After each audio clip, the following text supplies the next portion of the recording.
Good morning mga katatay, no? Meron tayong nakitang gilingan ng palay dito.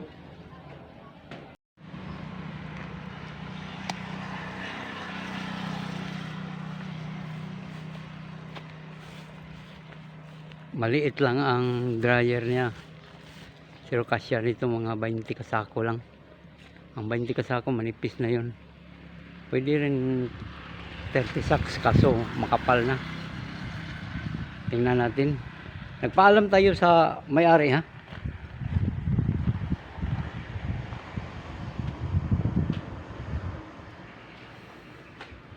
Bago tayo mag-umpisa, tingnan muna natin anong rice mill to.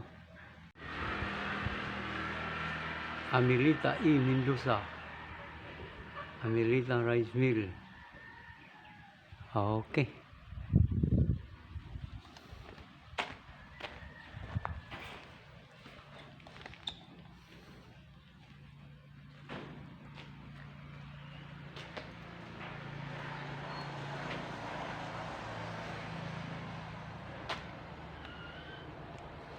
Mga katatay, dito ilagay ang palay at saka doon lumabas sa may butas patungong elevator. Ito. Bago makarating sa elevator, dadaan muna sa maliit na screen.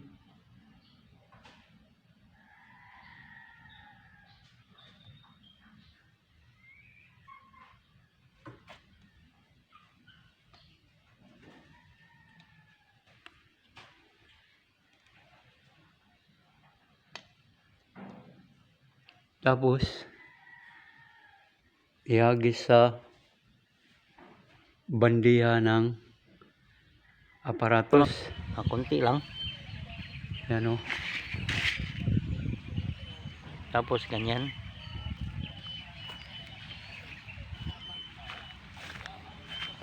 Ito ang aparatos mga ka-rice mill. Itong klase na aparatos maganda to, kaso mahal. Ito ang tinatawag na KRM, Kaneko, Japan made.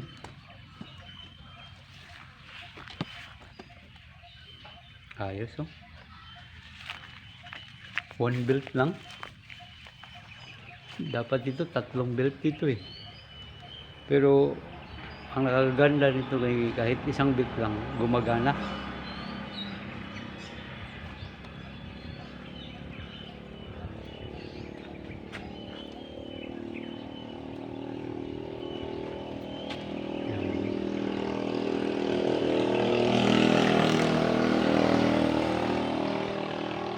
Ito ang kagandahan ng Kaneko rice mill, Japan made.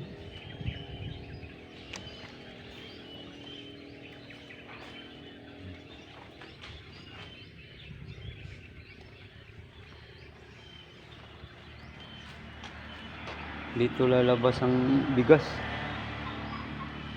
Tapos ayagon. May screen to kaso nilagyan ng takip para hindi masira. Marami kasing mga manok na dumadaan dito. Ginakuskus, sira kaya nilagyan ng ito.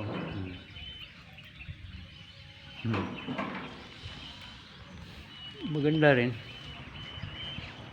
Tapos ganda rin ang timbangan nyo.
makina ang gamit niya pang-drive sa aparato niya ng kanito.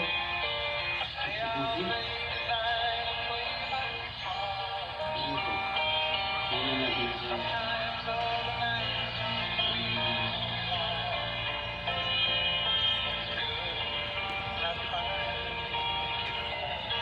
Maayong adlaw kanyutan nga mga subject paminaw. Dining handumanan sa usa ka awit. Ingon man sa mga artista nga maghatag og kinabuhi, dining ang kagi. Ako sa lima. Sa dili man ako sugdan sa pagsaysay kini akong kagi. Balik ako sa pagtugtog sa awit ng Tuhan. Sa lyrics.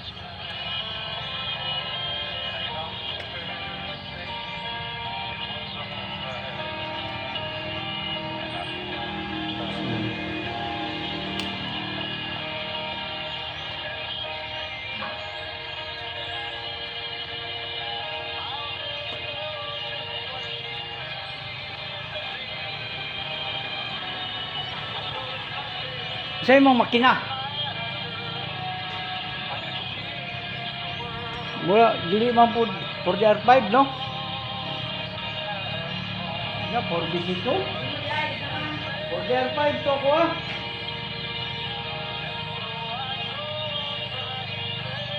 Bakay plano baligyan mo ni? Mga aparatos. Sa mga bligya. Pila na ni katuig sa imong aparatos? Mamamatay lang na, di gidi bligya. Pila na katuig ni sa imo? Brand new gid pa ko. Palit nimo? Sa mga mabaligya man, mamat ng mga mataya man. Mapatay lang tao diri, di gidi bligya ni. Mahal na ni ron. Plato ay. 200,000 na ni. Sa una katong pag-start nako, kuan lang to 176. Nakay Ang imo diya lagi ko to. kuan man to kanang Takayama man to.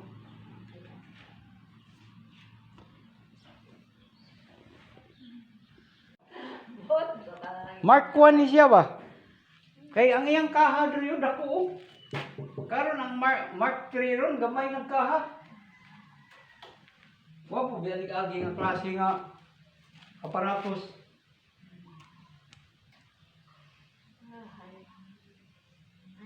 Makalgolugaw na lang, matagya.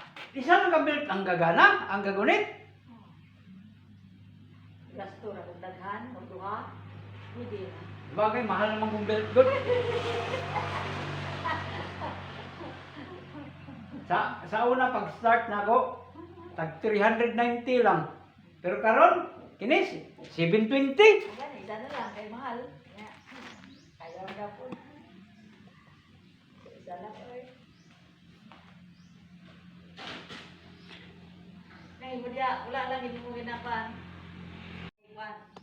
Na-pictured na nako. Na-vlogs na nako ng kahit sa Nuba. Tapos siya tracer mga katatayo. Mga ka-rice mill. Tracer gumagana pa.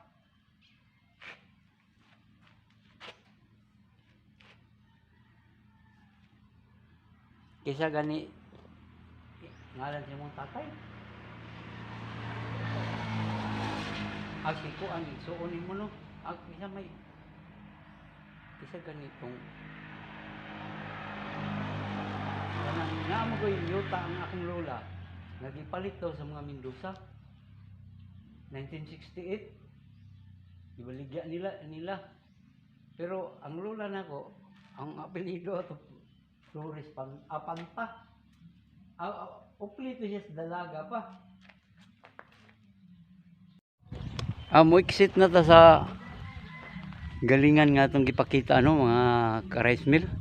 Kay murag ulan na pod ba? Sayo pa manunta na pa alas 11 pa manunta sa adlaw.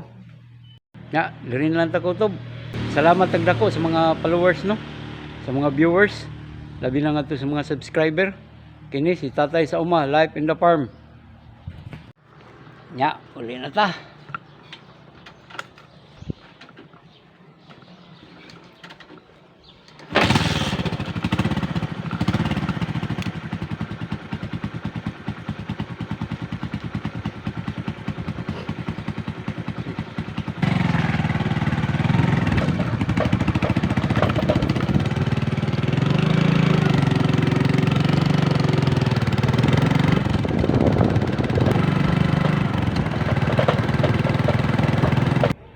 naabot na kita sa linis sa balay mga katatay.